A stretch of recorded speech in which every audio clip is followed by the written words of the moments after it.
और सत्ता में अब वक्त है एलियन वाली कुंजी खोलने का। आपको सुनने में अजीब लग रहा होगा, लेकिन विषय बेहद गंभीर है, क्योंकि अमेरिका के बाद अब मैक्सिको की संसद में एलियन पर चर्चा हुई है। मैक्सिको की संसद में एलियंस की मौजूदगी को लेकर पूरी गंभीरता के साथ सबूत पेश किए गए हैं। इस दौरान 2 शव दिखाए गए और दावा किया गया कि ये शव एलियंस के हैं। मैक्सिको की मीडिया के अनुसार ये शव पेरू की एक खदान से मिले। खास बात यह रही कि मैक्सिको की संसद में इस इवेंट का लाइव टेलीकास्ट किया गया। ये अपने आप में हैरान कर देने वाली घटना है। कथित रूप से एलियन की इस ममी की तस्वीर को 3 हिस्सों में बांटकर इसका विश्लेषण करते हैं हम, ताकि आप इस कहानी को अच्छी तरीके से समझ सकें। पहला हिस्सा सिर वाला है। जिस आकृति को एलियन कहा जा रहा है उसका सिर चपटा है, कान लंबे हैं, गर्दन लंबी है। दूसरा हिस्सा जो गर्दन के नीचे का है, उसको लेकर जो जानकारी मिली है उसमें कहा जा रहा है कि इसके पेट में अंडे थे। पेट में कैडमियम और ऑस्मियम नामक धातु के संकेत भी मिले। तीसरे हिस्से में एलियन की उंगलियों पर फोकस है। जैसा कि आप तस्वीर में देख सकते हैं, हाथ और पैर में 3-3 उंगलियां हैं। बताया जा रहा है ये शव करीब 1000 साल पुराने हैं। बाकी एलियन वाले दावे तो जांच का विषय है ही। मम्मी बन चुके एलियन के शवों को लकड़ी के बॉक्स में रखा गया था। इसका वीडियो भी जारी किया गया। मैक्सिको की संसद में इस मुद्दे पर चर्चा के दौरान एलियंस पर स्टडी के लिए मंजूरी देने की मांग की गई। सुनवाई के दौरान अमेरिकी नेवी के पूर्व पायलट रायन ग्रेव्स भी मौजूद थे। ग्रेव्स ने ही अमेरिकी संसद में दावा किया था कि सर्विस के दौरान वो एलियन का स्पेसक्राफ्ट देख चुके हैं। कुछ सेकंड की न्यूज़ रील में देखिए कैसे अमेरिका से लेकर मैक्सिको तक एलियन रहस्य और चर्चा का विषय बन चुका है।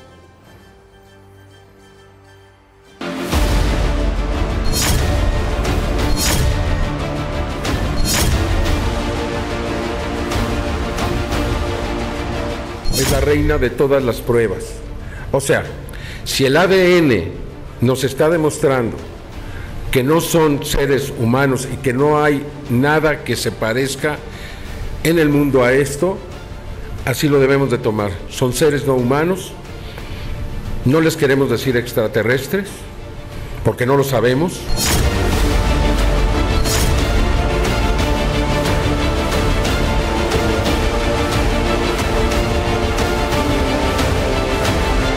Yo siempre he sido un creyente de la ciencia y de la evidencia seria y robusta. A mí me parece un franco cotorreo el que se venga a hacer esos espectáculos a la Cámara de Diputados, donde las discusiones tendrían que estar basadas en la ciencia y la seriedad.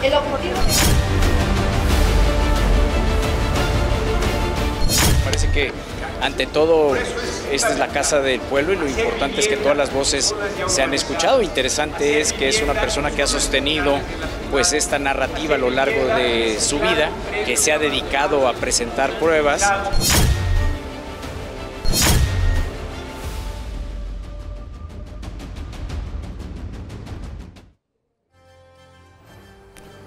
तो Mexico की संसद में पेश कंकालों को alien कहने का क्या आधार है, यह भी जानना जरूरी है। डीएनए पूरी तरीके से अलग है, लेकिन आकृति इंसानों से इनकी मिलती जुलती है।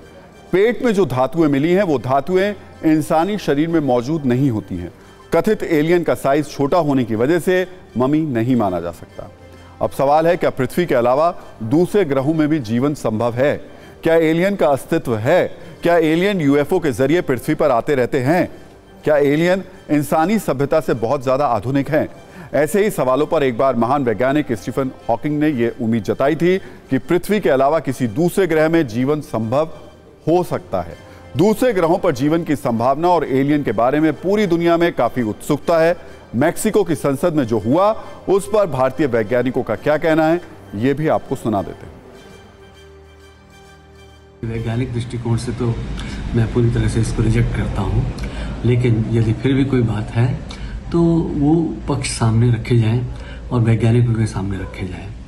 इस तरह से दुनिया में प्रचार करना और मीडिया के सामने लेके आना जो है वो उद्देश्य कुछ और हो सकता है।